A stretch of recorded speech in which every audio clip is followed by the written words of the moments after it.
श्री नारायणाय नमः। श्री विष्णु महापुराण दूसरा अध्याय 24 तत्व विचार के साथ जगत के उत्पत्ति क्रमशः वर्णन और विष्णु की महिमा। श्री पराशर जी बोले, जो ब्रह्मा विष्णु और शंकर रूप के जगत की उत्पत्ति स्थिति और संहार के कारण हैं तथा अपने भक्तों को संसार सागर से तारने वाले हैं, उन विकार रहित शुद्ध अविनाशी परमात्मा सर्वदा एक रस सर्व विजयी भगवान वासुदेव विष्णु को नमस्कार है, जो एक होकर भी नाना रूप वाले हैं, स्थूल सूक्ष्म हैं, अव्यक्त आकारण एवं व्यक्त कार्य रूप हैं तथा अपने अनन्य भक्तों की मुक्ति के कारण हैं। उन श्री विष्णु को नमस्कार है, जो विश्व रूप प्रभु विश्व की उत्पत्ति स्थिति और संसार के मूल कारण हैं। उन परमात्मा विष्णु भगवान को नमस्कार है, जो विश्व के अधिष्ठान हैं, अति सूक्ष्म से भी सूक्ष्म हैं, सर्व प्राणियों में स्थित पुरुषोत्तम और अविनाशी हैं, जो परमार्थ वास्तव में अति निर्मल ज्ञान स्वरूप हैं, किंतु अज्ञानवश नाना पदार्थ रूप से प्रतीत होते हैं, तथा जो काल स्वरूप से जगत की उत्पत्ति और स्थिति में सामर्थ्य एवं उनका संहार करने वाले हैं। उन जगदीश्वर अजन्मा अक्षय और अव्यक्त भगवान विष्णु को प्रणाम है। तुम्हें वह संसार प्रसंग क्रमशः सुनाता हूँ, जो दक्ष आदि श्रेष्ठ मुनियों के पूछने पर पितामह भगवान ब्रह्मा जी ने उनसे कहा था। वह प्रसंग दक्ष आदि मुनियों ने नर्मदा तट पर राजा पुरु को सुनाया था, तथा पुरु ने सरस्वत से और सारस्वत ने मुझसे कहा था, जो पर प्रकृति से भी परम श्रेष्ठ अंतर आत्मा में स्थित परमात्मा रूप वर्ण नाम और विशेषण आदि से रहित हैं, जिनमें जन्म वृद्धि परिणाम क्षय और नाश इन 6 विकारों का सर्वथा अभाव है, जिसको सर्वदा केवल है इतना ही कह सकते हैं, तथा जिसके लिए यह प्रसिद्ध है कि वे सर्वत्र हैं और उनमें समस्त विश्व वसा हुआ है। इसलिए ही विद्वान जिसको वासुदेव कहते हैं, वही नित्य अजन्मा अक्षय अव्यय एक रस और हे गुण के अभाव के कारण निर्मल परब्रह्म हैं। वही इस सब व्यक्त कार्य और अव्यक्त कारण जगत के रूप से तथा इसके साक्षी पुरुष और महाकारण काल के रूप से स्थित हैं। हे द्विज, परब्रह्म का प्रथम रूप पुरुष है, अव्यक्त प्रकृति और व्यक्त महादादि उसके अन्य रूप हैं, तथा सबको शोभित करने वाला होने से काल उसका परम रूप है। इस प्रकार जो प्रधान पुरुष व्यक्त और काल इन चारों से परे हैं तथा जिसे पंडित जन ही देख पाते हैं, वही भगवान विष्णु का परम पद है। प्रधान पुरुष व्यक्त और काल ये भगवान विष्णु के रूप पृथक पृथक संसार की उत्पत्ति पालन और संहार के प्रकार तथा उत्पादन के कारण हैं। भगवान विष्णु जो व्यक्त अव्यक्त पुरुष और काल रूप से स्थित होते हैं, इसे उनकी बाल क्रीड़ा ही समझो। उसमें से अव्यक्त कारणों को जो कारण शक्ति विशिष्ट और नित्य सदा एक रस है,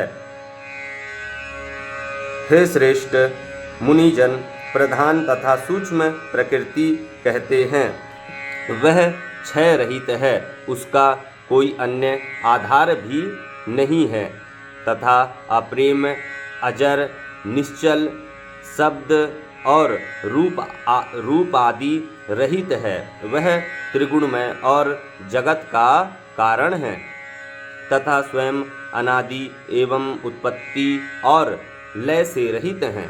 संपूर्ण प्रपंच प्रलय काल से लेकर सृष्टि के आदि तक उसी से व्याप्त था। हे द्विज, श्रुति के मर्म को जानने वाले श्रुतिपरायण ब्रह्मवेत्ता महात्मा गण इसी अर्थ को लक्ष्य करके प्रधान के प्रतिपादक इस निम्नलिखित श्लोक को कहा कहते हैं। उस समय प्रलय काल में ना दिन था, ना रात्रि थी, ना आकाश था, ना पृथ्वी थी, ना अंधकार था, ना प्रकाश था और इनमें से अतिरिक्त कुछ भी नहीं था। बस श्रोतादि इंद्रियों और बुद्धि आदि का अविषय एक प्रधान ब्रह्म और पुरुष ही था। हे विप्र, विष्णु के परम उपाधि रहित स्वरूप से प्रधान और पुरुष ये दो रूप हुए। उसी विष्णु के जिस अन्य रूप के द्वारा वे दोनों सृष्टि और प्रलय काल में संयुक्त और वियुक्त होते हैं, उस रूपांतर का ही नाम काल है। बीते हुए प्रलय काल में यह व्यक्त प्रपंच प्रकृति में लीन था, इसलिए प्रपंच इस प्रलय काल को प्रकृति प्रलय कहते हैं।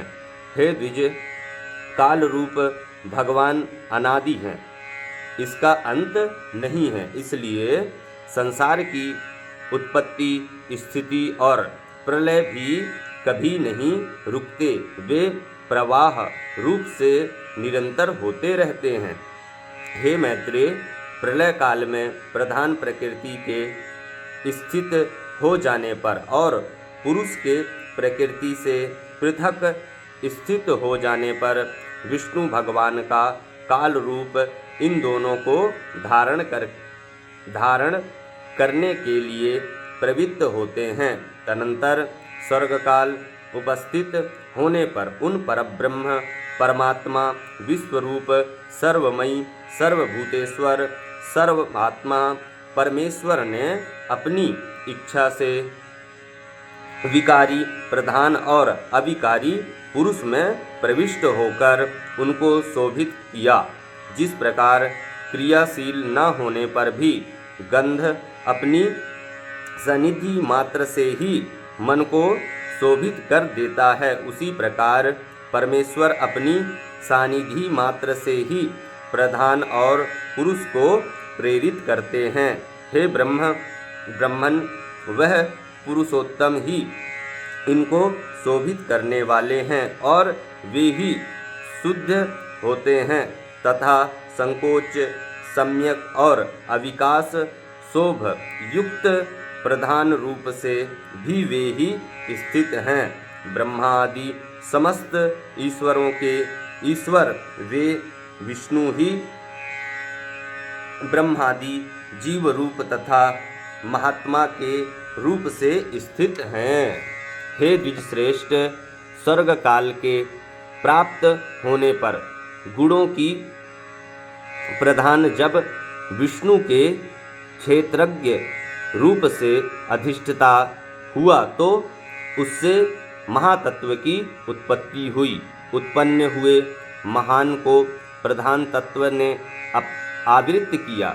महातत्व सात्विक, राजस और तामस भेद से 3 प्रकार का है, किंतु जिस प्रकार बीज छिलके से संभाव्य से ढका रहता है, वैसे ही त्रिविध महातत्व प्रधान तत्व से सब ओर व्याप्त है। फिर त्रिविध महातत्व से ही वैकारिक, सात्विक, तेजस, राजस और तामस भूत आदि 3 प्रकार का अहंकार उत्पन्न हुआ। हे महामुनि, वह त्रिगुणात्मक होने से भूत और इंद्रियां आदि का कारण है और प्रधान से जैसे महात्मा तत्व व्याप्त है वैसे ही महातत्व से वह अहंकार व्याप्त है। भूत आदि नामक तामस अहंकार ने विकृत होकर शब्द तंत्र मात्र और उससे शब्द गुण वाले आकाश की रचना की। उन भूत आदि तामस अहंकार ने शब्द तन्मात्र रूप आकाश को व्याप्त किया। फिर शब्द तन्मात्र रूप आकाश ने विकृत होकर स्पर्श तन्मात्र को रचा। उस स्पर्श तन्मात्र से बलवान वायु हुआ, उनका गुण स्पर्श माना गया है। शब्द तन्मात्र रूप आकाश ने स्पर्श तन्मात्र वाले वायु को आवृत किया है। फिर स्पर्श तन्मात्र रूप वायु ने विकृत होकर रूप तन्मात्र की सृष्टि की। रूप तन्मात्र युक्त वायु से तेज उत्पन्न हुआ, उसका गुण रूप कहा जाता है। स्पर्श तन्मात्र वायु ने रूप तन्मात्र वाले तेज को आवृत किया। फिर रूप तन्मात्र में तेज ने भी विकृत होकर रस तन्मात्र की रचना की। उस रस तन्मात्र रूप से रस गुण वाला जल हुआ। रस तन्मात्र वाले जल को रूप तन्मात्र में तेज ने आवृत किया। रस तन्मात्र रूप जल ने विकार को प्राप्त होकर गंध तन्मात्र की सृष्टि की। उससे पृथ्वी उत्पन्न हुई, जिसका गुण गंध माना जाता है। उन आकाश आदि भूतों में तन्मात्र हैं, अर्थात केवल उनके गुण शब्द आदि ही हैं, इसलिए वे तन्मात्र गुण रूप ही कहे गए हैं। तन्मात्राओं में विशेष भाव नहीं है, इसलिए उनकी अविशेष संज्ञा है। वे अविशेष तन्मात्राएं शांत, घोर अथवा मूढ़ नहीं हैं, अर्थात उनका सुख दुख या मोह रूप से अनुभव नहीं हो सकता। इस प्रकार तामस अहंकार से यह भूत तन्मात्र रूप स्वर्ग हुआ है। 10 इंद्रियां तेजस अर्थात राजस, अहंकार रस से और उनके अधिष्ठाता देवता वैकारिक अर्थात सात्विक अहंकार से उत्पन्न हुए कहे जाते हैं। इस प्रकार इंद्रियों के अधिष्ठाता 10 देवता और 11वां मन वैकारिक सात्विक है। हे द्विज, तत्व इक्षु, नासिका, जिह्वा और श्रोत्र ये पांचों बुद्धि की सहायता से शब्द आदि विषयों को ग्रहण करने वाले 5 इंद्रियां हैं। हे मैत्रेय, वायु, गुदा, लिंग, हस्त, पाद, वाक्य ये 5 कर्म इंद्रियां हैं। इनमें से कर्म मल मूत्र का त्याग, शिल्प, गति और वचन बतलाए जाते हैं। आकाश, वायु, तेज, जल और पृथ्वी ये पांचों भूत उत्तरोत्तर क्रमशः शब्द, स्पर्श आदि 5 गुणों से युक्त हैं। ये 5 भूत शांत, घोर और मूढ़ हैं, अर्थात सुख दुख और मोह युक्त हैं, अतः ये विशेष कहलाते हैं। इन भूतों में पृथक पृथक नाना शक्तियां हैं, अतः वे परस्पर पूर्णतः मिले बिना संसार की रचना नहीं कर सकते। इसलिए एक दूसरे के आश्रय रहने वाले और एक ही संज्ञता की उत्पत्ति के लक्ष्य वाले महातत्व से लेकर विशेष पर्यंत प्रकृति के इन सभी विकारों ने पुरुष से अधिष्ठिता होने के कारण परस्पर मिलकर सर्वथा एक होकर प्रधान तत्व के अनुग्रह से अंड की उत्पत्ति की। हे महाबुद्धे, जल के बुलबुले के समान क्रमशः भूतों से बड़ा हुआ वह गोलाकार और जल पर स्थित महान अंड ब्रह्म हिरण्यगर्भ रूप विष्णु का अति उत्तम प्रकृति आधार हुआ। उसमें वे अव्यक्त स्वरूप जगतपति विष्णु व्यक्त हिरण्य गर्भ रूप से स्वयं ही विराजमान हुए। उन महात्मा हिरण्यगर्भ का सुमेरु गर्भ को ढकने वाले झिल्ली अन्य पर्वत जरायु गर्भाशय तथा समुद्र गर्भाशयस्थ रस था। हे विप्र, उस अंड में ही पर्वत और द्वीपादीप के सहित समुद्र ग्रहण गण के सहित संपूर्ण लोक तथा देव असुर और मनुष्य आदि विविध प्रकार से प्रकट हुए। वह अंड पूर्व की अपेक्षा 10-10 गुण अधिक जल अग्नि वायु आकाश और भूत आदि अर्थात तामस अहंकार से आवृत हैं तथा भूतादि महातत्व से घिरा हुआ है और इन सबसे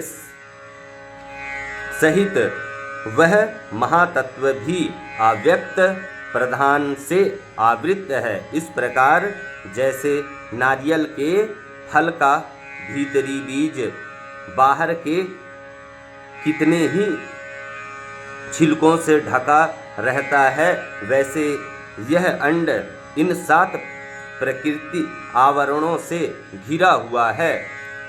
उसमें स्थित हुए स्वयं विश्वेश्वर भगवान विष्णु ब्रह्मा होकर रजोगुणों का आश्रय लेकर इन संसार की रचना में प्रवृत्त होते हैं तथा रचना हो जाने पर सत्वगुण विशिष्ट अतुल पराक्रमीय भगवान विष्णु उनका कल्प पर्यंत युगों युगों में पालन करते हैं। हे मैत्रेय, फिर कल्प का अंत होने अति दारुण तामसः प्रधान रुद्र रूप धारण कर वे जनार्दन विष्णु ही समस्त भूतों का भक्षण कर लेते हैं। इस प्रकार समस्त भूतों का भक्षण कर संसार को जलमय करके वे परमेश्वर शेषशय्या पर शयन करते हैं। जगने पर ब्रह्म रूप होकर वे फिर जगत की रचना करते हैं। वह एक ही भगवान जनार्दन जगत की सृष्टि स्थिति और संहार के लिए ब्रह्मा विष्णु और शिव इन तीनों संज्ञाओं का धारण करते हैं। वे प्रभु